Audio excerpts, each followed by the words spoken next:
What does an experience of God feel like? As diverse as we are, as expansive as God is, as mysterious as our faith appears. Today we get the chance to read the story that inspired our sermon series title, Face to Face.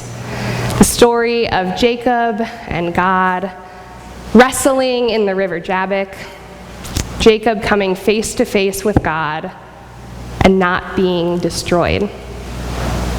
Trying to run away only to have God find him exactly where he is. A reading from the book of Genesis, chapter 32, verses 22 to 32. The same night Jacob got up and took his 2 wives, his 2 maids, and his 11 children, and crossed the ford of the Jabbok. He took them and sent them across the stream, and likewise everything that he had. Jacob was left alone, and a man wrestled with him until daybreak. When the man saw that he did not prevail against Jacob, he struck him on the hip socket. And Jacob's hip was put out of joint as he wrestled with him. Then he said, "Let me go, for the day is breaking." But Jacob said, "I will not let you go unless you bless me." So he said to him, "What is your name?" And he said, "Jacob." And then the man said, "You shall no longer be called Jacob, but Israel, for you have striven with God and with humans and have prevailed." Then Jacob asked him, "Please tell me your name." But he said, "Why is it that you ask my name?" And there he blessed him. So Jacob called the place Peniel, saying, "For I have seen God face to face, and yet my life is preserved."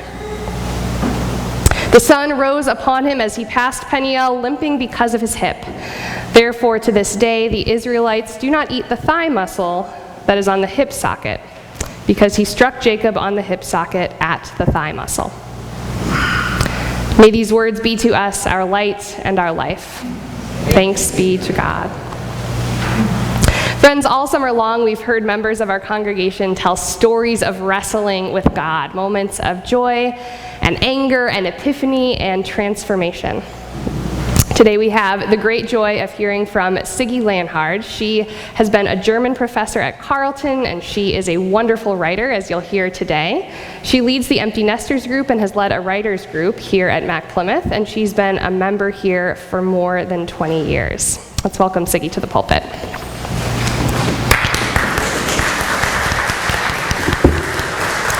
Good morning. When Adam asked me if I could do this sermon, still not. It's okay? Okay.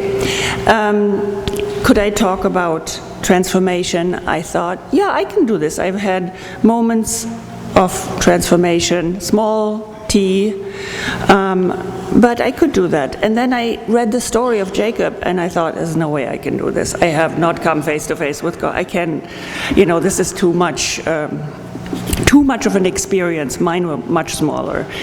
But also, to my surprise and dismay, I felt this piercing pain. And I was brought back to when I was a child, and I was really looking for God. I was praying at night.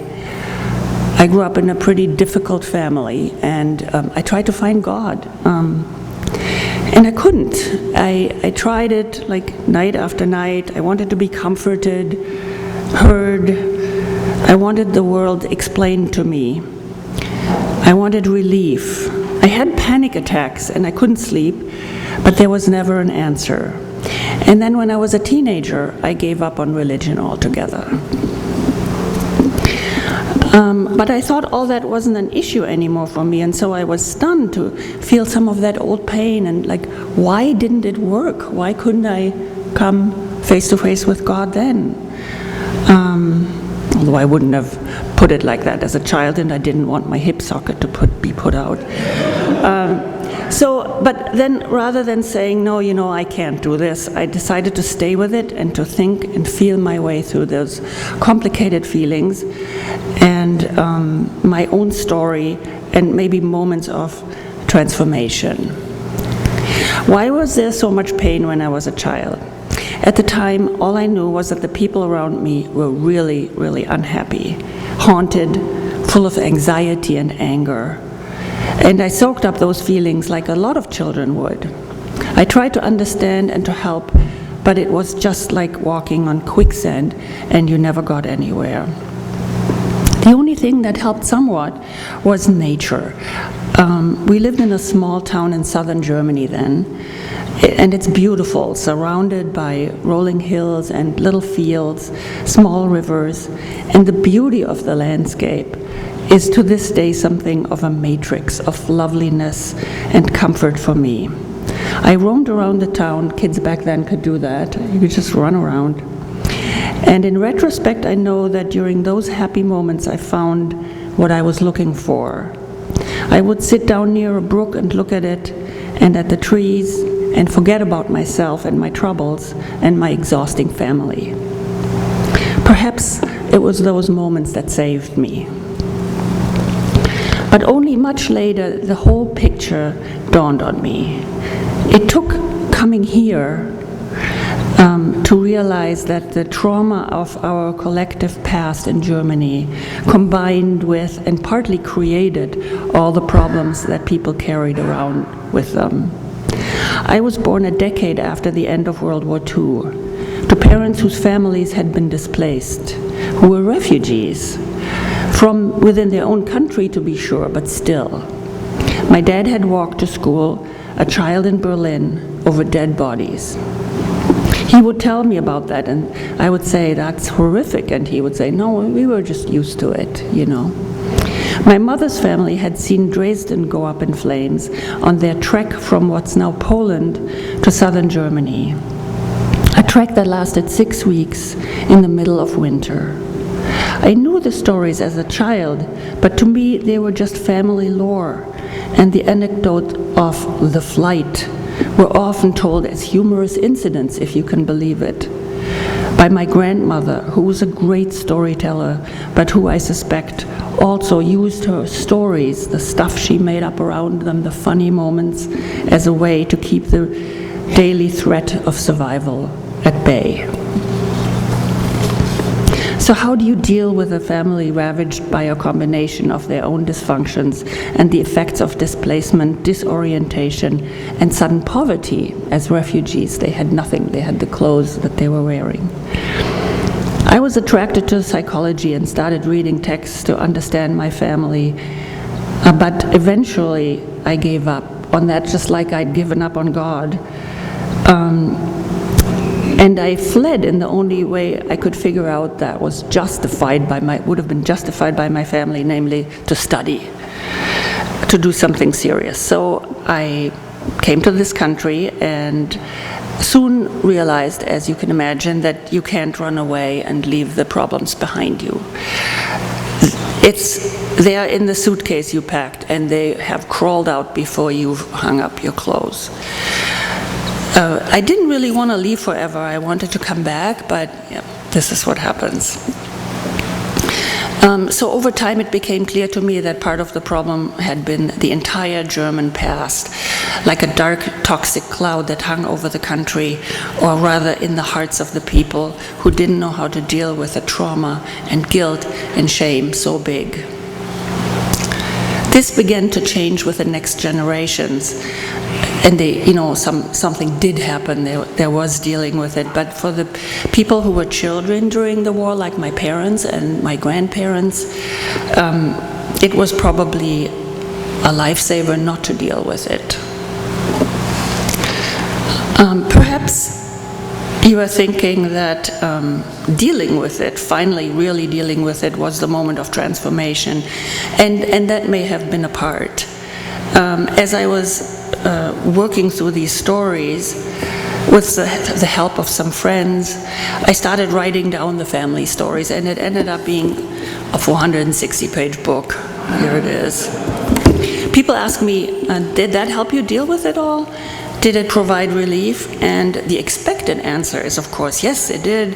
That was what was needed. It's a cultural narrative we have created. You work hard, you put it down in words, and then you have the resolution.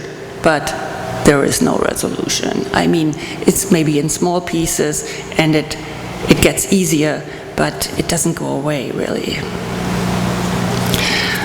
The stories are unbelievably complex, and there are still new facts that come up now. And my family, who was very supportive, said, yeah, write this book, this will be great, withheld huge pieces of information from me, such as the little fact that my dad is not my biological father, which I found out when I was 38. So, you know, it was a difficult endeavor, and I realize now that it will never really be finished. So all of this helped, but it wasn't, you know, it wasn't the solution. But I did have moments of peace and grace, and they were strange. I remember a time when I sat on the steps in front of my little house, feeling like I had lost everything. My country, my family, a relationship had ended, and I felt there was nothing left, nothing, not even tears.